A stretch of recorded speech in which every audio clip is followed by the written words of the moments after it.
大家好，我係陳志忠牧師，歡迎你收聽 Power of Prayer。如果你未訂閱我哋嘅頻道，歡迎你訂閱、點讚同埋將我哋嘅信息分享出去，一齊嚟經歷禱告嘅大能。弟兄姊妹午安。開始講道之前呢，俾我哋有一個禱告先好嘛？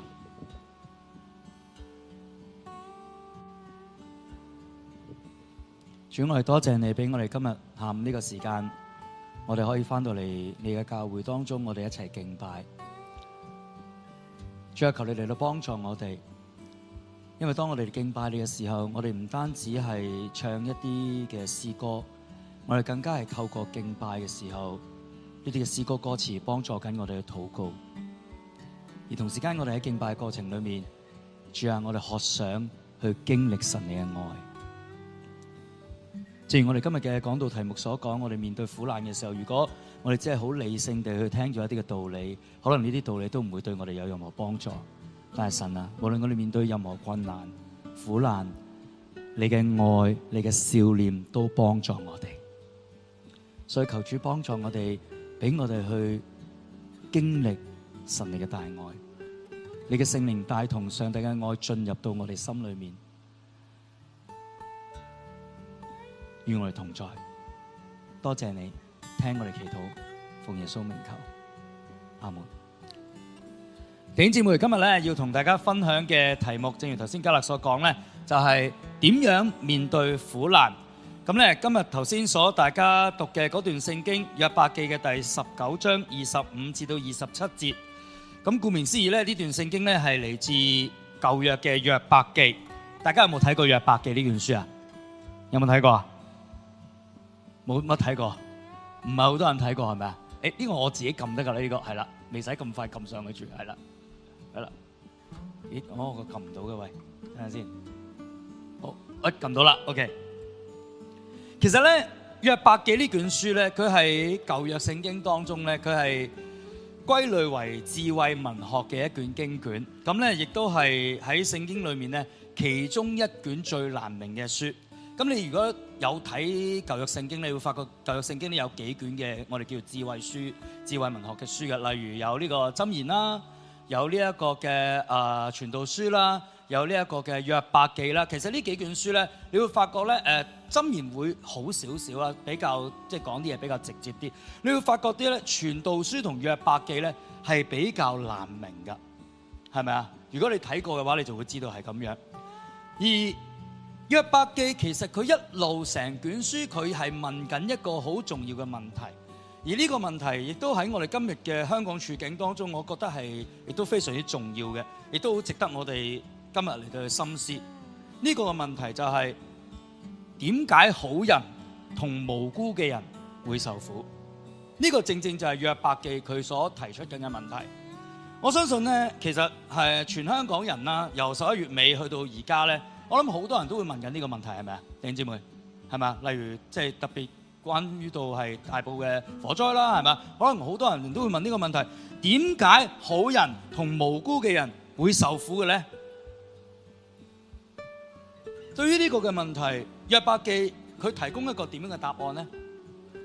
約伯記對於呢個問題嘅討論，又對於我哋今日現在嘅信徒嚟講，到底面對苦難嘅時候有啲乜嘢嘅啟發呢？首先，我想先交代一下約伯記嘅背景先，因為咧可能唔係好多弟兄姊妹睇過。正如我哋頭先所講啦，約伯記佢係舊約當中嘅詩歌智慧書嘅其中一卷，佢總共咧係有42章。咁主要你發覺咧，當你睇翻佢嗰個寫作嘅嗰個題材嘅時候咧，佢係以一個詩歌嘅題材、一個對話嘅形式嚟到寫成嘅。咩意思咧？即係話咧，約伯記佢成卷書咧，佢都係好似歌劇咁樣嘅。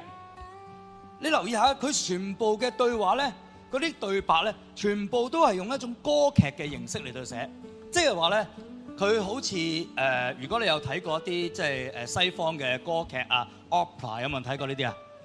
即係嗰啲即係全部啲歌詞咧唱出嚟嘅。如果用我哋中國嘅嚟到即係做比喻咧，就係似我哋中國嘅大戲啊！大戲有冇人睇過啊？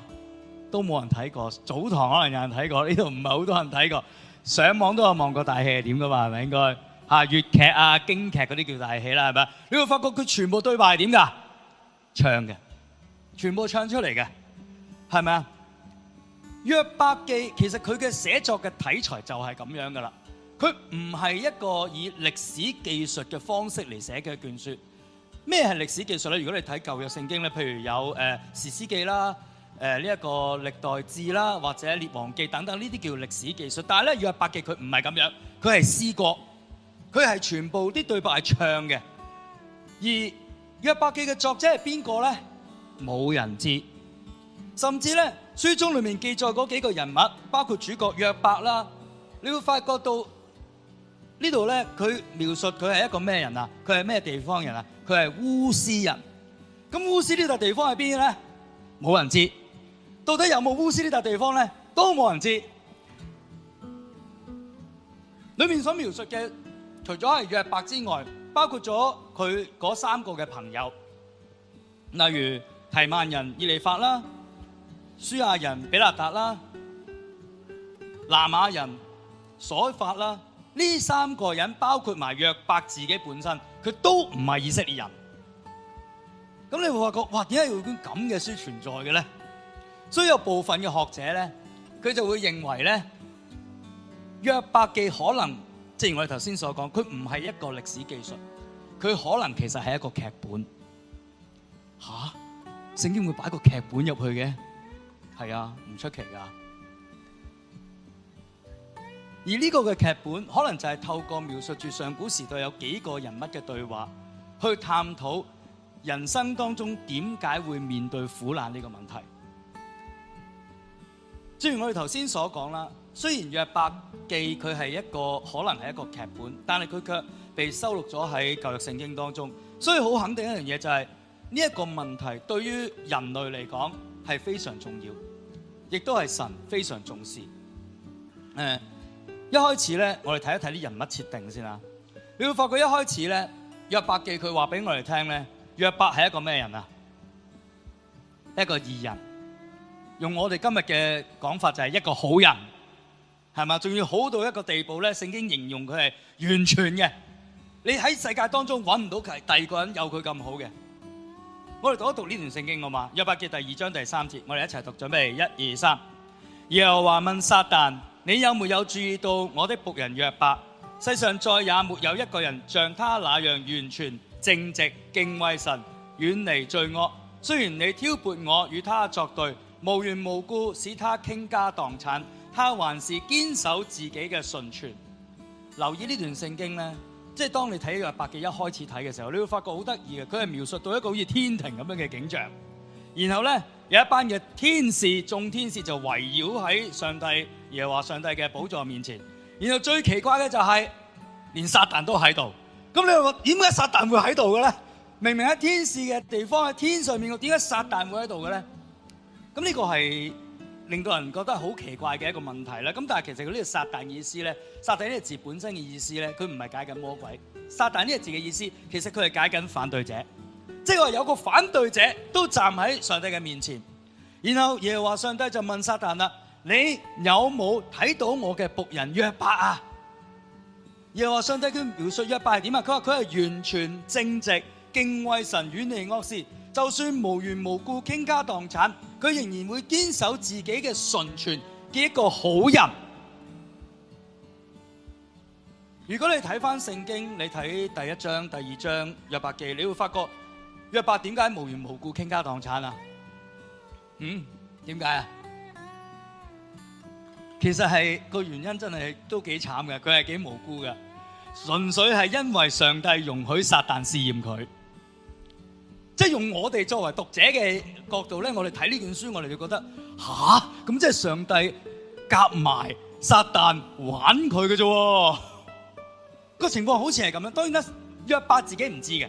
佢喺人間，佢係唔知呢件事發生過嘅，佢亦都睇唔到，甚至約伯嗰啲朋友亦都睇唔到呢件事發生過。所以當你一路睇嘅時候，你會發覺佢啲對話咧係反映緊佢哋完全唔知天上發生咩事。但無論點都好，呢段聖經佢只係話俾我哋聽，就係約伯無緣無故傾家蕩產嘅原因，就係上帝容許撒旦試驗約伯，而撒旦嘅嗰個攻擊係除咗令到佢傾家蕩產之外，更加令到佢7個仔、3個女都死於災難。慘唔慘啊？慘喎！而撒旦第2波對約伯嘅攻擊，就係令到佢本人全身生滿毒瘡。所以當你喺度睇約伯記，你會發覺約伯咧，佢會覺得好辛苦。佢就喺上帝面前，我想求死。即係佢就咒詛自己生日。咩意思啊？即係如果嗰一日我冇出世咪好咯，做乜要咁樣咧？甚至去到一個地步，就係連佢個老婆都嚟到同約伯講：你不如放棄上帝吧啦！你堅持個信仰做乜嘢？但係你會發覺好有趣喎。我哋睇一睇呢段聖經，約伯記2章第10節。就算係咁嘅情況，約伯仍然同佢嘅太太講，一齊讀啊嘛，準備1、2、3。可是約伯對他說：你說話像個愚妄嘅女人，難道我們從神得福，也不應當受禍嗎？在一切嘅事上，約伯沒有用口犯罪。哇！你覺唔覺得約伯嗰個信心大到一個地步好犀利啊？俾你頂唔頂得順啊？頂唔順嘅喎，係咪先？即係傾家蕩產，乜嘢都冇晒，7個仔、3個女死於非命，全身長滿毒瘡，而佢居然仲可以同佢老婆講：你唔好講嘢，講到好似個蠢人咁樣。我哋喺上帝度得福，唔通佢要降禍我唔俾啊？完全徹底順服係一種，所以你會發覺到從咁樣嘅經文，我哋就可以睇見約伯係一個完全嘅好人，係一個完全嘅義人。喺世界當中，你冇辦法揾到第二個好似約伯咁樣嘅好人。但係因此，亦都有一樣嘢好有趣嘅，就係約伯記嘅作者似乎刻意喺呢卷書一開始嘅時候，佢就描繪緊一個極大矛盾、極有張力嘅處境。一個好似約伯咁好、完全正直嘅人，敬畏神嘅義人，神卻容許佢經歷兒女死於非命、破產、身患惡疾、3重打擊。作者係刻意將呢一個咁嘅張力擺咗喺我哋面前。其實佢係想所有嘅讀者去思想一系列嘅問題。第一個問題就係點解苦難會出現喺一個無辜者嘅身上？第二個問題就係如果神容許呢啲事發生，咁到底神係咪正義嘅？第三個問題就係如果我哋係約伯，面對住苦難，咁我哋點樣活落去呢？我哋逐個問題睇一睇。首先睇第一個，點解苦難會出現喺無辜者嘅身上？對於呢個問題咧，約伯記嘅作者佢利用咗約伯3個嘅朋友同約伯之間嘅對話嚟到去做一個詳細嘅討論。你會發覺由第4章去到第26章，其實都係呢啲嘅討論嘅對話。而呢3個嘅朋友對於約伯受苦難嘅睇法咧，其實係代表住當時喺東方當中非常之傳統嘅一種睇法。一個傳統簡單嘅睇法就係善惡有報，一個因果律嘅思維。呢幾個朋友佢哋用咗義人得福、惡人受禍呢一條將世事嚴重簡化嘅原則嚟到判斷約伯。嗱，呢度咧我冇辦法詳細將呢啲對話咧嚟到列晒出嚟啦，所以大家如果有興趣咧，自己翻去睇約伯記。你會發覺裏面全部對話都係嘅，全部都係判斷約伯你而家面對呢啲嘅苦難，你一定做錯事。呢個就係呢3個朋友嘅判斷。我舉少少例俾大家睇。呢度咧經文當中我列咗有3段。第一段咧就係4章7至8節，呢個咧係佢其中一個朋友以利法所講嘅。我表達俾大家聽啊！你追上無辜嘅人，有邊個會滅亡啊？正直嘅人何似被剪除啊？按我所見，耕種罪孽嘅、種毒害嘅都係咁噶啦。有冇睇到佢朋友講咩啊？第二段經文22章第5至7節都係以利法所講嘅。佢話你嘅罪惡豈不大嗎？你嘅罪孽不是沒有窮盡嗎？因為你無緣無故強取咗弟兄嘅抵押，奪去咗赤身者嘅衣服，疲乏嘅人你冇俾佢水喝，飢餓嘅人你冇俾佢食物。留意佢呢個朋友點樣斷定咗約伯嘅問題啊？佢覺得佢做錯事，唔係淨係以利法，仲有另外一個朋友比勒達，佢講嘅說話都係有啲類似嘅。喺約伯記第18章21節，佢話不義之人嘅住處都總係咁噶，就係呢啲咧，就係唔認識上帝嘅人嘅下場啦。哇，咁惡毒嘅呢3個朋友，即係你諗下，即係當你面對一個咁樣嘅咁慘嘅狀況，而你有幾個朋友走嚟同你講啲咁嘅說話，你有咩反應啊？弟兄姊妹，如果俾咗你，你會點啊？吓？係啦，你直頭想打佢係嘛？講夠未啊？你班人想點啊？係嘛？安慰就安慰啦，唔安慰唔該你收聲啦。你一定係咁嘅反應喎，因為呢班人個判斷就係，約伯點解係咁樣嘅情況啊？一定係佢做咗啲對唔住弟兄或者剝奪疲乏人嘅事，所以而家佢嘅苦況全部都係佢嘅報應。我曾經咧有一個親戚，即係佢真係喺佢教會當中咧，好耐以前係講緊好多年前嘅事嚟嘅。佢見到有一個年長嘅弟兄患病，佢真係走嚟同我講，佢話：阿邊個弟兄咧，梗係得罪神啊！你睇下佢而家病啊！即係我當時聽到咧，我有少少滴汗啊。雖然佢係我親戚，即係我心諗：哇！你咁樣判斷人都得嘅喂，但係佢真係咁相信。但係弟兄姊妹，呢個係咪真啊？咁梗係唔係真啦！呢個係嚴重嘅誤判嚟噶嘛！你冇可能咁樣講，係咪先？弟兄姊妹，義人得福，惡人受禍，呢一個嘅因果律冇錯，喺唔少嘅情況之下係啱嘅。正如聖經喺箴言裏面，佢收錄咗唔少建基呢一種因果律而出現嘅教導。但係弟兄姊妹，請你記住，世事往往唔係咁簡單。OK， 我見大家有啲眼瞓，拍一拍你隔離嗰個，同佢講：世事唔係咁簡單嘅，世事唔係咁簡單。因果律佢可以俾到我哋道德上面嘅方向，但係卻唔能夠解釋晒所有一切嘅世事，因為世事總有例外。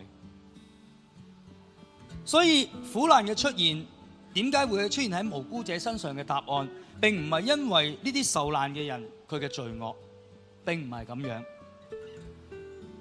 約伯嘅作者佢又嘗試透過另外一個年輕人叫做以利戶嘅一個人，佢嘅發言，佢嘗試提出咗另外一種嘅見解。呢個見解係咩呢？就係約伯嘅苦難係因為上帝要考驗佢。呢個係咪都係一個常見嘅講法，係咪啊？因為上帝要考驗你，所以咧你而家面對呢啲苦難啦。我哋睇一睇聖經約伯記第34章36至到37節。好，我哋一齊讀一讀啊！準備1、2、3。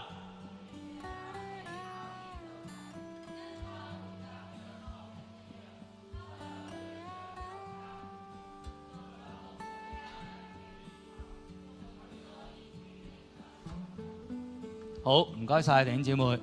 弟兄姊妹，你有冇睇到啊？呢段說話係以利戶講，以利戶係一個年輕人，係一個後生仔嚟嘅。佢咧好有趣啊！佢認為咧約伯受苦嘅原因咧係因為上帝考驗佢，不過佢卻認為約伯繼續喺度堅持自己無辜。嗱，如果你睇約伯嘅，你會發覺好有趣噶。即係當以利戶一路講啦，當呢3個朋友一路講嘅時候，其實約伯一路都話俾佢哋聽，我係無辜嘅。佢一路為自己辯護。但係班人係完全唔信，而以利戶就話啦：喂，你一路堅持自己無辜，其實都唔啱喎。你喺上帝面前啊，咁樣嚟到強辯自己，嚟到去為自己爭取，呢個係一件惡事。即係其實好慘嘅，好陰公。即係如果你代入翻約伯嗰個嘅狀態咧，其實真係好慘嘅。基本上呢4個人完全冇人聽佢講嘢。總之就係一路用自己嘅理由、自己嘅諗法嚟到去判斷咗佢，你係咁噶啦，你係咁噶啦。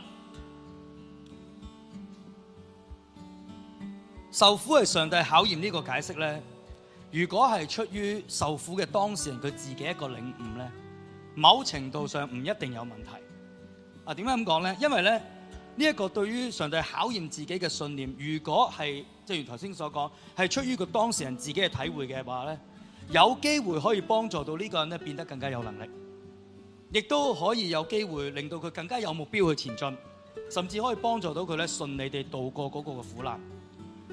舉個例，譬如有一個有病嘅人，佢而家患病啦，而佢自己領悟到，上帝容許我患病咧，梗係想我更加明白其他病人而家嗰個嘅狀況，令到我可以對於其他病人咧更加有同理心，令到我哋可以咧對於其他病人咧更加身同感受。我相信咧神一定咧對於喺病人嘅服侍上面，將來會一定更大使用我嘅。呢個係佢嘅自己嘅領受，係咪啊？如果呢個係一個病者或者受難嘅人，佢自己一個領悟嘅話咧，其實某程度上係好嘅，幫緊佢前進。但係調翻轉頭，如果嗰個受苦嘅當事人佢並冇呢個領悟，而我哋作為安慰嘅人走去同佢講，你嘅受苦咧，我絕對相信係上帝而家考驗緊你。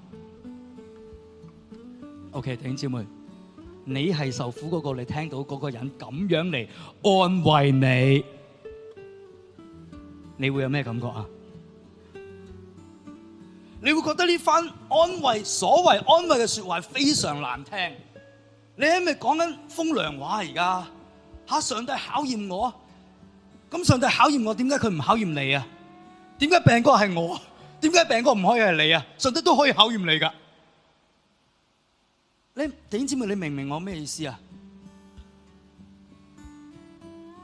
所以上帝考驗呢個嘅答案，唔能夠完全解釋點解受苦，或者咁講，點解苦難會出現喺無辜者身上呢個嘅問題，唔完全能夠咁樣解釋。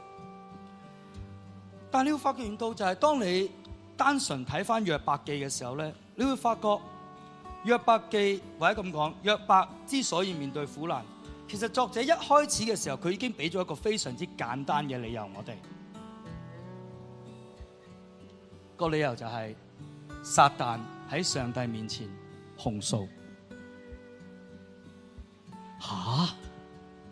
撒旦喺面前控訴係真喎，你睇翻約伯記一開始其實就係講緊呢樣嘢啫嘛。撒旦喺上帝面前控訴，呢個就係個理由啦。但係你聽完之後你會覺得點啊？合唔合理啊？呢個理由嗱，我今朝都有問過早堂啲弟兄姊妹嘅，有幾多人覺得合理嘅？冇啊，係咪？有幾多人覺得唔合理嘅？咁少人覺得唔合理啊！我第一個舉手啊，真係唔合理喎！呢個理由唔合理喎，係咪啊？呢個答案對於約伯公唔公平啊？唔公平喎，係一啲都唔公平喎。對於點解苦難會出現喺無辜者身上呢個嘅問題，其實約伯記嘅作者佢冇打算去俾一個合理答案大家。你好認真睇翻成個約伯記，你會發覺係咁樣。佢從來唔諗住俾一個合理嘅答案你。作者只係想大家明白一件事：我哋身處嘅世界就係咁噶啦。我哋身處呢個世界就係唔公平嘅。我哋身處呢個世界就係唔合理嘅。世事往往就係揾唔到一個合理嘅解釋嘅。呢個就係約伯記俾所有人嘅答案。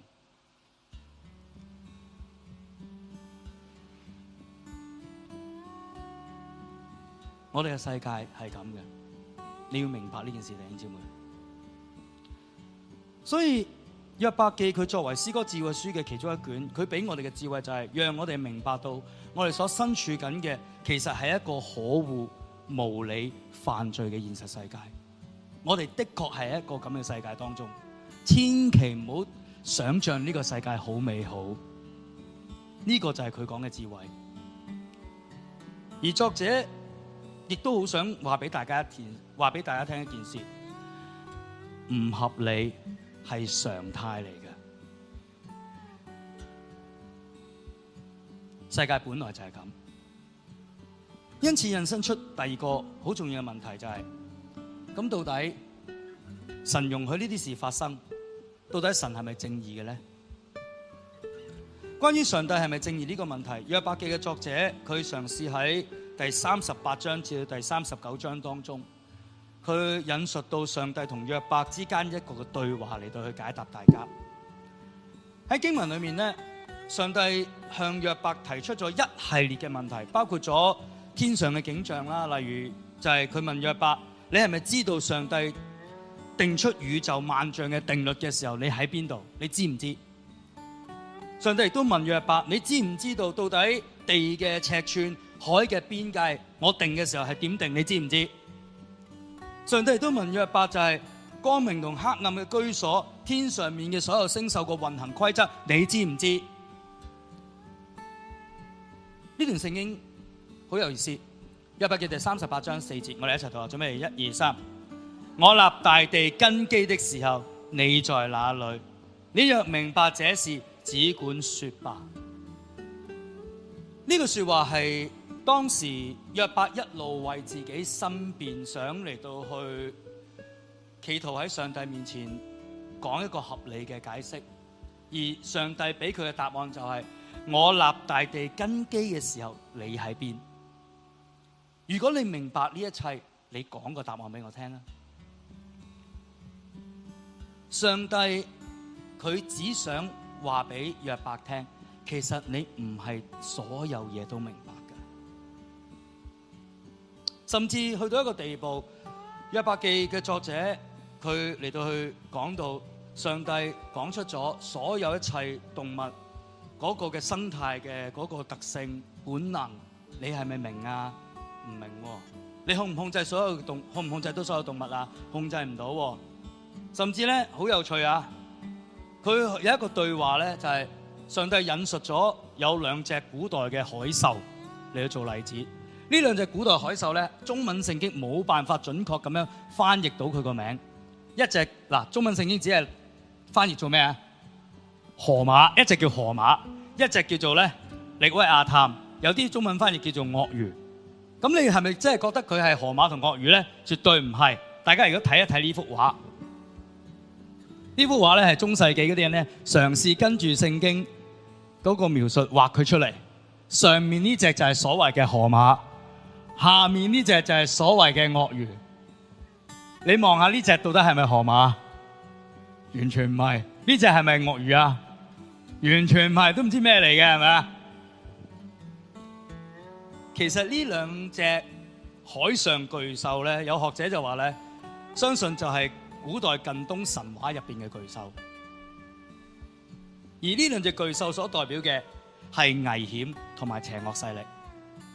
而上帝喺呢個對話當中，佢話俾約伯聽，就算好似呢2隻代表住邪惡勢力嘅巨獸，都係我創造，冇人能夠控制到佢哋，個個都怕佢哋，不過我可以控制到佢哋。所以約伯記第41章第10節至到第11節，上帝喺呢度咁樣講，佢話：誰能在我面前站立得住呢？誰能與我對質，使我償還呢？天下萬物都是我的。約伯記嘅作者，佢想透過呢個對話嚟到去同所有讀者知道，上帝係宇宙嘅創造者，佢嘅偉大係遠遠超越人類嘅想象。而我哋作為人類嘅智慧同埋知識，我哋係冇辦法去完全明白上帝嘅決定，甚至我哋係冇辦法完全準確咁去判斷，到底而家上帝所做嘅一嘢係善定抑或係惡。就算我哋嘗試用自己嘅嗰個知識嚟到去話，哦，上帝咁樣做係好，上帝咁樣做係唔好，去到最後你會發現，你都係嚴重誤判。所以其實作者只係想我哋明白一樣嘢，我哋身處喺一個，正如頭先講，係一個不公平、有罪惡、不義嘅世界，而我哋又冇智慧去足夠去判斷上帝而家所做嘅決定到底真正用意係乜嘢。所以去到最後，其實我哋只有一個問題要問：如果我哋係約伯，我哋面對苦難，咁到底我哋點樣活落去呢？如果我哋面對緊個世界係咁樣，我哋又揾唔到理由，我哋又唔夠智慧去判斷上帝嘅決定到底係點，係啱定錯，咁到底我哋點樣活落去呢？建基頭先對於世界嘅呢種認知同埋上帝偉大嘅呢種肯定，其實我都可以總結出，面對苦難嘅時候，我哋只有可以有兩個態度。第一個態度就係咧，唔好喺苦難裏面企圖問點解。點解咁樣講咧？有三個好重要嘅理由。第一個理由就係，當你不斷咁問點解嘅時候，你會發現到其實你係永遠揾唔到答案。同唔同意啊，弟兄姊妹？係咪啊？其實你揾唔到答案嘅。而當你咁樣做嘅時候，呢一種做法只會不斷咁消耗緊你嘅精力，消耗緊你嘅力量。第二個理由就係，當你繼續問呢個問題落去嘅時候，呢一種做法只會令到你意志消沉，佢唔會增加你任何嘅能力。而第三個理由就係，當你接受現實係咁差嘅時候，其實你先有可能去集中精神去好好應對。弟兄姊妹，我諗大家都玩過 card game 噶，係咪啊？今朝問早堂咧就冇乜人玩過啦，即係 card game 咩 card game 啊 ？Uno 啦、啤牌啦等等諸如此類嘅 card game 啦，係咪啊？即係當你玩 card game 嘅時候，我唔知大家有冇試過一啲情況咧，就係個派個派咗手牌俾你，然後你攞住手牌，你覺得倒抽一口涼氣。點解手牌咁差㗎？有冇試過啲咁嘅經驗啊？有啊，係咪啊？你攞住嗰手牌咁差，然後你跟住開始想問，你會第一個反應咧就係你點派牌㗎？你識唔識派牌㗎？即係我哋有時會即刻咁問嘅。其實我哋問緊你點派牌嘅時候，就係問緊點解呢手牌咁差嘅牌會喺我手上？但問題就係，當你繼續咁樣問，一路問點解啊？點解啊？點解啊？去到最後咧，如果你一路問緊呢個問題嘅時候，你會發覺呢一鋪 game 你係玩唔到落去嘅。你只有兩個結果，一係唔玩本撇，一係輸，係咪？但個問題就係調翻轉頭，你拿住呢副牌，你會發覺 OK， 我接受係咁衰。呢一手牌俗稱叫做逆境牌。呢手逆境牌就係咁噶啦，咁我點樣打咧？你反而集中精神諗下，我要點出牌，我要點樣下一步要點做？你好認真地去出好你每一張牌嘅時候，你會發現你有機會輸少當贏，甚至反敗為勝，視乎你玩咩 game， 係咪？呢個就係認定本身嗰件事係咁差而帶嚟嘅力量，因為你明白咗個局就係咁衰噶啦，咁我咪打好佢咯。呢個係第一方面。第二方面，第二個好重要嘅態度就係認定神係你嘅救贖主。呢段聖經我哋再讀多次，頭先讀咗一次噶啦，已經約伯記19章25至27節。準備1、2、3，我知我的救贖主活着，最後他必在地上興起。我的皮肉遭受毀壞以後，這事就要發生。我必在肉體以外得見神，我必見他在我身邊。我要親眼見他，並非外人。我嘅心腸在我裏面渴想極了。弟兄姊妹，有冇留意到？約伯佢呢一個嘅態度，其實係非常值得我哋學習嘅。佢認定上帝係佢嘅救贖主，正如我哋頭先一開始講啦，佢係無辜嘅，而上帝容許佢破產、兒女死於非命、身患惡疾，但係佢卻係認定上帝係我嘅救贖主。而佢呢個信心大到一個地步，就係經文點講啊？佢話就算我而家嘅嗰個狀態係咁差，就算我可能要死，你諗下一樣嘢，頭先我哋講過，佢全身患有咩啊？毒瘡，佢諗死係咪正常啊？正常。佢覺得自己可能要死㗎啦，但係佢仍然相信一件事：喺皮肉毀壞之後，咩叫皮肉毀壞啊？死咗咯，真係，係嘛？佢仍然相信呢件事，就算喺皮肉毀壞之後，我會親眼見到神。呢個係一個好大嘅信心嚟嘅，係咪啊？佢認定神係我嘅救贖，就算點差，去到最後咪最多見神。哇，好緊要喎！呢一個態度，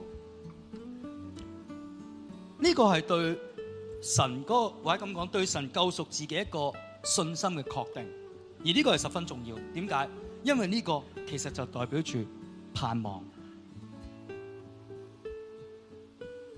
二次世界大戰之後咧，納粹德國釋放咗所有集中營裏面仍然生還嘅人。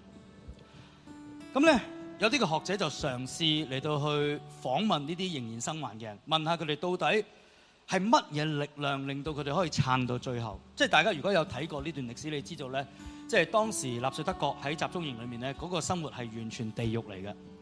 但係點解呢班人佢可以捱到最後而出翻嚟嘅咧？到底係咩力量幫緊佢哋咧？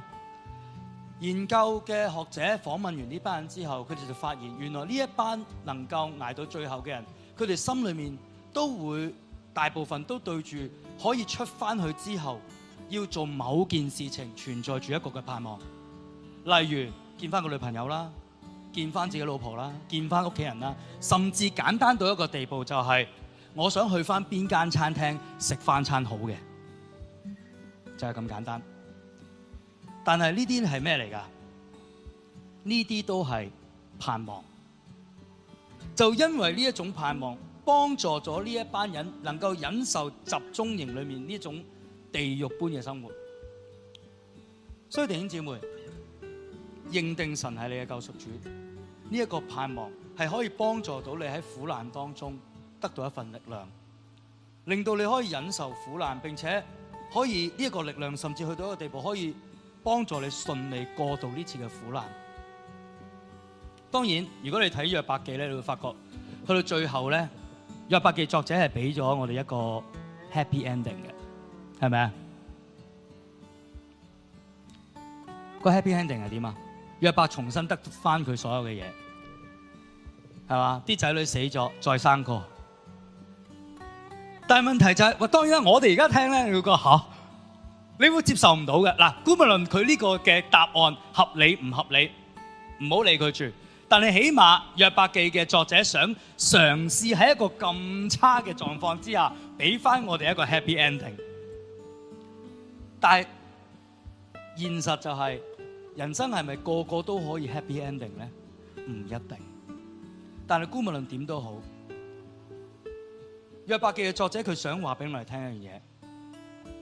而家你身處嘅世界嗰手牌就係咁差，無論你自己嘅經驗啦，或者係而家香港嘅嗰個大氣氛啦，都話緊呢樣嘢俾我哋聽嘅喎，係咪啊？手牌係咁差噶啦，個局係咁衰噶啦，咁你係放棄啊，定抑或拿住呢手逆境牌，嘗試去用心打好佢咧？你會點樣打好佢咧？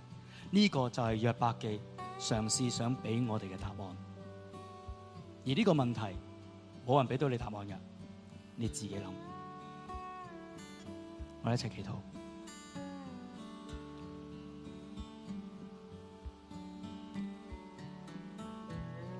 主，我哋多謝你，主，特別喺一個社會氣氛係沉重而各種嘅問題、苦難等等都纏繞住我哋嘅一個咁嘅處境裏面，主，我哋多謝你透過約伯記嘅呢一個信息，俾我哋明白到神啊，原來喺最差嘅狀況之下，你仍然喺度。